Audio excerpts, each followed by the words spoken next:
I'm Dickie Arbiter in London. And I'm Victoria Arbiter in New York City. Now today is August 31st, the anniversary of the death of Diana, Princess of Wales, and anyone who was alive in 1997 and of a certain age certainly remembers where they were when they heard the news, how they heard the news, and who it was who told them.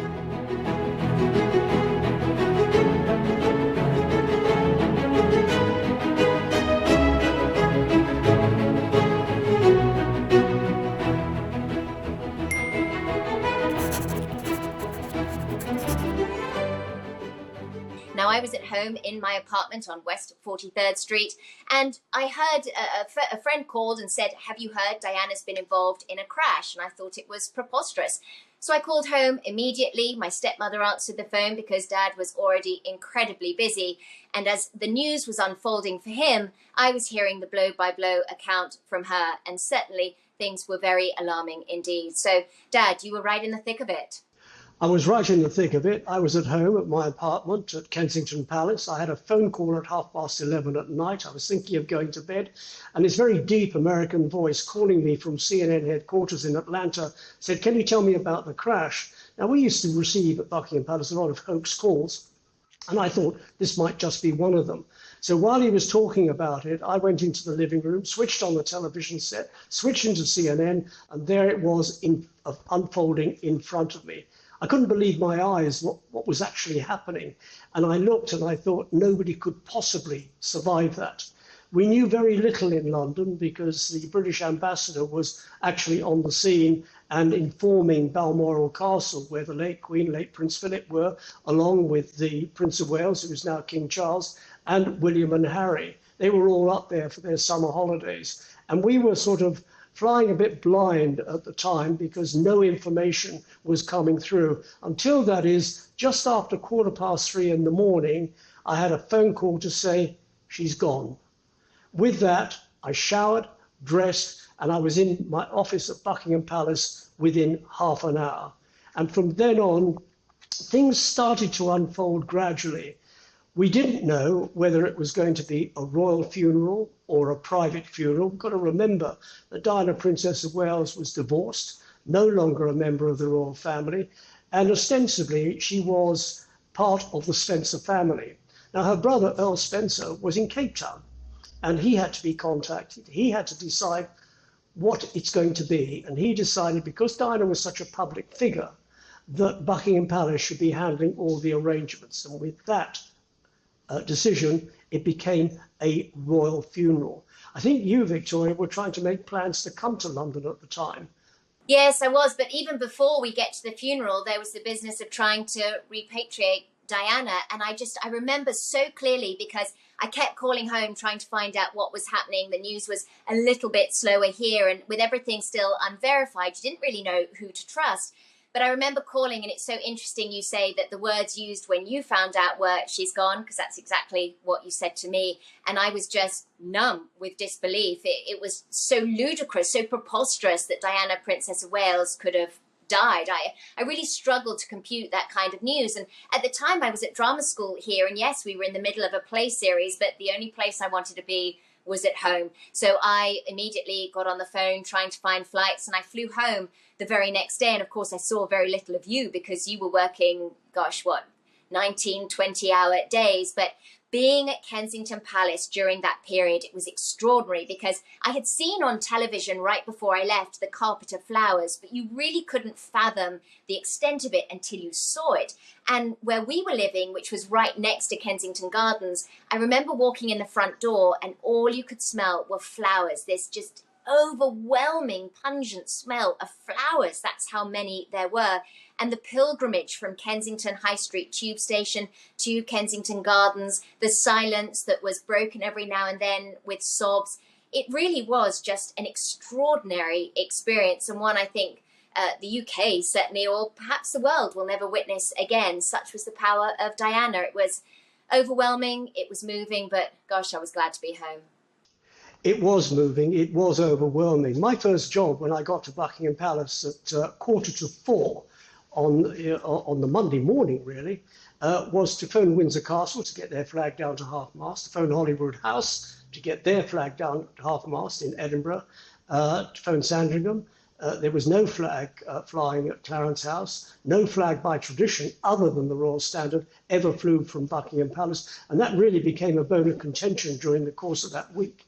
And it was only at the end of the week that it was decided that a Union flag, once the Queen had left to go to the funeral on the Saturday, that a Union flag would fly and drop to half-mast. And one has been flying there ever since, when the monarch isn't in residence. But it was a very, very difficult 24-hour period, because there was the whole question of Diana being brought back to the UK.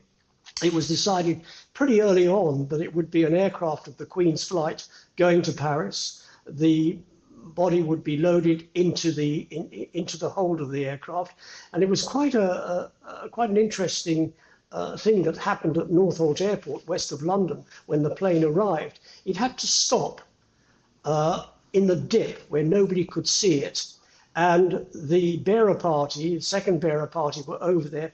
They had to turn the coffin round in the hold so that when it came out head first, and nobody could see that. Meanwhile, I was with something like 400 media, television cameras, reporters, photographers, you name it, they were there. And I remember my briefing, I borrowed a photographer's ladder, because they always use ladders. You could have heard a pin drop at the airport. You could have heard a pin drop in the hangar where all the media were gathered. And I looked at them, I said, we know why we're here, don't we? And it was silence. And I said, when you get out there, I want no motorized cameras. I want no chatter. I want no rubbish. I want you to be dignified, because that is the homecoming of the princess, and I want you to show dignity. And my God, they did. There were no motorized cameras. There wasn't a sound from the media pen. And the coffin was borne slowly out of the hold of the aircraft. I stood to one side, and my eyes were watering, and I thought, it's the wind blowing in my eyes, but it wasn't the wind. You can't be close working with somebody and then ignore them altogether. And it wasn't the wind. And then the coffin was put into a hearse and drove to London. And all along the M40 motorway, which is a big road, arterial road that leads out to the northwest of the United Kingdom, cars had stopped on the westbound carriageway. People stood out of their cars. People stopped along the side of the road, and they bowed their heads as the hearse drove into London, and drove firstly to the morgue in Fulham and then to St James's Palace, where the coffin rested in the Chapel Royal, and where it stayed for the rest of that week until the funeral on the Saturday. There are a lot of things that had to be planned. People seem to think that if you're a member of the royal family, you can click your fingers and an aircraft is there waiting for you. But it's not as simple as that. Firstly, it was a Sunday. Airmen don't work on a Sunday. This is the sort of the modern military, that nobody works on Sunday except those on sentry duty. So a flight crew had to be roused, an aircraft had to be made ready. It had to fly first up to Aberdeen to pick up the then Prince of Wales. It then had to fly down to an airfield in Oxfordshire to pick up the late Princess's sisters, Jane Fellows and Sarah McCorquodale, because they were going to Paris as well. And then it had to go to Paris. And then there were all sorts of formalities in Paris that had to be adhered to. And the plane turned around and brought the coffin back. So there were a lot of logistical things to put into play before anything could actually happen. So people sort of seem to think that royal family can click their fingers and things happen immediately. They don't happen like that. And then, of course, what we had on the Monday was the first big planning meeting of the royal funeral, taken by the Lord Chamberlain, the late Lord Airlie, who died only a few weeks ago. And it was a very dignified meeting. Downing Street, 3 members of Downing Street were there representing the Prime Minister. They came up with a couple of ideas. One interesting one, they said that the person sort of who masterminded the whole of the funeral, which are no longer with us, the controller in the Lord Chamberlain's office, the sort of pageant master, he said there are 2 options. One, that Diana's coffin is borne in a hearse or a gun carriage. Downing Street immediately said, gun carriage is too militaristic, it's too jingoistic, can't possibly have that. It's got to be a hearse. And Malcolm Ross, who was the pageant master, said, well, there are 2 arguments to that. When it's in a hearse, You reach out, but you can't actually touch it because it's enclosed. But on a gun carriage, you can reach out and you can metaphorically touch it. Plus the fact that the late princess was also colonel of several regiments. So she was entitled to a gun carriage. She was entitled to a military procession. And they sat back and said, my goodness, we never thought of that. And then they didn't really contribute anything. And the only other thing contributed by a government department was the Department of Culture, Media and Sport, which was responsible for all the palaces and state occasions, said the kitty, the money pot, is unlimited. Just do it. And we did it. And we did it. We strangely enough, I had walked the route with the television companies 2 weeks beforehand for what was basically the late Queen Mother's funeral procession route from St James's Palace Chapel Royal to Westminster Hall, where she was lying in state. And it was decided that that is the route that would be used for Diana's funeral. And then from the service at Westminster Abbey would drive to Northampton, to Althorpe. So I got the media in that night, media being the television company, said, okay, the route we walked last week, that is it. So they went away and they did their planning. The police came back the second day and said, we're getting intelligence that there are going to be in excess of 1 million to 2 million people coming into London for the funeral. The route's got to be extended. So we said, okay, we'll extend it to Trafalgar Square, around Trafalgar Square, top of Whitehall, and that will extend it probably by about 3/4 of a mile. They came back the next day, which was a Wednesday, and said, it's not going to work. It's got to be longer. It was then that Diana's late private secretary said, why don't we take her home for one last night at home? And with that, on the Friday, the coffin was taken from St James's Palace Chapel Royal back to Kensington Palace, where it stayed for the night and where it was picked up on the Saturday by the gun carriage of the King's Troop Royal Horse Artillery and processed to Westminster Abbey. But on the Wednesday night, I called the media in, the television boys, and said, good news and bad news. The good news is what I gave you on Monday sticks. The bad news is we've doubled it. What do you mean? We're starting at Kensington Palace, and their jaws dropped. Because here we were, end of August, beginning of September. It was still summer holidays. Crews were on holidays. Camera gear was all over the country. And for the first time in television history in the United Kingdom, the three television companies, BBC, Sky and ITV, actually pooled their resources, which meant that they had to use each other's cameras, they had to use each other's engineers, and they covered it not just from Kensington Palace to Westminster Abbey, but from Westminster Abbey all the way back to Althorpe, where it disappeared through the gates and the gates were closed, and that's the last they saw of it. So it was quite a logistical nightmare, but it went off like clockwork, and we planned all that in 5 days, and that is quite marvellous. So, Dad, part of the reason we wanted to do Royal Report is there are so many myths that have been allowed to become fact over the years simply because Buckingham Palace doesn't always push back. You'd need an office the size of the Empire State Building if you were going to push back against every inaccurate story. But I think one that has been incredibly unfair is the suggestion that then Prince Charles, now King Charles, didn't want to go to Paris to bring Diana home. There was this idea that he had to have his arm twisted, that the Queen forced him to go, that he was really resisting going. Now, on the one hand, he was a father who was having to take care of his grieving sons, but I think it's really important to establish that the way he's been portrayed and what actually was happening are very different indeed. And you were there, you witnessed it, and you knew what was happening at Balmoral. And so I think it's really important that you share your insight into what was actually happening with the then Prince of Wales and the plans to bring Diana home. It's very important that we myth bust this whole episode of the death of Diana, Princess of Wales, the immediate aftermath. There are all sorts of stories that came out that the Queen was against the Queen's flight, and the King, when Prince Charles is alleged to have blown up and said what he wanted to come back in a Harrods wagon, which is absolute nonsense. The logistics had to be thought out very carefully in aircraft movements, in getting personnel to fly these aeroplanes. He felt a great responsibility. That's the King, felt a great responsibility. He was only just a year divorced from his wife, and he was the father of their children, the father of a future king. And he felt a tremendous responsibility, and that responsibility permeated through to him insisting and felt it his duty to go to Paris, which is why he went to Paris. But he really did feel it his responsibility, not just to himself, but also to his sons, because they were grieving, they were angry. And while he was in Paris, it was left to late Queen and late Prince Philip to look after William and Harry. And they'd had lots of experience of dealing with grief. And they were the ideal people to do that, which is why they stayed at Balmoral throughout that whole week and didn't come back to London, despite the vicious press reporting that she should be in London.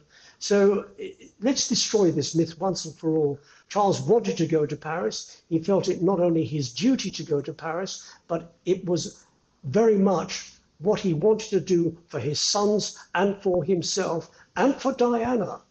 It's quite extraordinary, actually, what's been allowed to evolve over the years. And yes, I'm so glad you referred to the Queen and Prince Philip, because the Queen in particular was heavily castigated for not returning immediately to London. It was, I don't know, the front page of the papers were "Show us you care," and, you know, really insidious headlines like that. And I think people forget that, yes, she was the Queen, but she was also a grandmother. And certainly, in my view, it was one of the only times in the history of her reign that she chose family over duty. She was always putting country, nation, commonwealth first. And I think historians in the future, and actually even society today, are quite forgiving. I think they recognise now that it was much more important that she stay with her grieving grandsons than return to London. And yet she still so masterfully was able to shift public perception when she did return to London. And you were with her on her walkabout as she looked at the flowers. And I think you can even see in the footage that both she and Prince Philip, they were a little nervous. They weren't sure how the public were going to receive them. But the minute she stepped out of the car, you knew that everything was going to be okay. And I think it's important that you sort of share that insight too. I was alongside them when they came back to London. They went first to St. James's Palace. The books of condolence took ages for people to get to sign. The queues went on forever. And the Queen went amongst the crowd and apologised that it was taking so long. This is after they had gone into the Chapel Royal to pay their respects to Diana. And then we got in the car and we drove to Buckingham Palace, and the car stopped short of the gates, and both she and Prince Philip got out and they did a walkabout. And as soon as they arrived, there was polite applause. There wasn't anger, there was polite applause. And they stopped to talk to well-wishers and mourners. They stopped to look at the inscriptions. The Queen even stopped to a young 14-year-old girl and said, "Can I put your flowers down for you?" And the young girl said, "No, Your Majesty, these are for you." And that was very, very touching. And when they left, they'd been within that enclosure for about, my goodness, about 40 minutes. And we were apprehensive before they arrived. But all that was dispelled with this polite applause, and polite applause again when they left to go inside. And then probably about an hour and a half later, we had that incredible address from the Queen, a eulogy for Diana. And I remember setting that up, and we were looking for the right place to do it. The BBC wanted to do it in the centre room, which is the room that overlooks the balcony. And I said, no, it's not an option because the view is awful. You get the top of the Queen Victoria Memorial. You can't see anything. We're going to have it in the Chinese dining room. Now, when you look at the palace from the right-hand side, first floor, that's the Chinese dining room. We're also going to open the French doors. No, we can't do that. That'll interfere. I said, there is going to be no separation between the Queen speaking on live television and the people watching outside on television, because the television companies actually put up television screens. And at the end of that tribute to Diana, there was applause from outside, and you could hear it. And all the while she was paying her tribute, you could hear the buzz of people permeating into the Chinese dining room. So, yeah, the Queen did get it right. There was talk that maybe she should have done one on the Monday, but then knowing our great British media, she'd done one on Monday. They said, well, why don't you do one on the eve of the funeral? The Queen never did anything to order. She did things by gut instinct, and her instinct was absolutely right, spot on the eve of the funeral. And when she left for the funeral, the Royal Standard came down, the Union flag went up, and it went down to half-mast. And the only, I suppose, blot on the whole landscape was the outburst from Charles Spencer within Westminster Abbey. The Queen is another one who, over the years, people have liked to perpetuate this idea that she didn't like Diana, that she wasn't fond of Diana. That simply isn't true either. And as Royal Report develops over the coming days, weeks and months, we'll really delve into that and sort of talk more about the Queen's relationship with Diana. But I think around her death, that's when we really saw, as you mentioned, that she trusted her instinct. But we saw through very small gestures that actually the Queen was very fond of Diana. She knew her since she was a very small girl. The Spencer family had been involved with many generations of the British monarchy. And so there was a well-established relationship. But aside from that incredible speech that she delivered to the British public on the eve of the funeral, it was the day of the funeral itself that really still stands out in my mind as one of those incredible moments when she led the family out of Buckingham Palace. They came out of the gates of Buckingham Palace just as the gun carriage was processing down. It was about to come even, and the Queen bowed her head to Diana. She didn't have to do that. The Queen doesn't bow before anybody. Now, bowing, curtsying, it may seem archaic to some, but it is a form of respect. It's not compulsory, but if people want to do it to show the respect, it's appreciated. But as that house came down, she bowed her head to Diana. It was a very small gesture, and as she did that, the rest of the royal family did as well. She really led the family throughout that day, and I think that gesture alone really speaks to how very fond of Diana the Queen really was. We've told you where we were at the time of Diana's death on the 31st of August, 1997. Where were you? Do you remember exactly where you were? Do you remember what you were doing? If you do, tell us. How did you feel? Who told you? Where were you? Why does it stick in your mind? These are all questions that we would love to have answers to. So please use the comments section below. We would love to hear your stories and even share some of them on Royal Report in the future.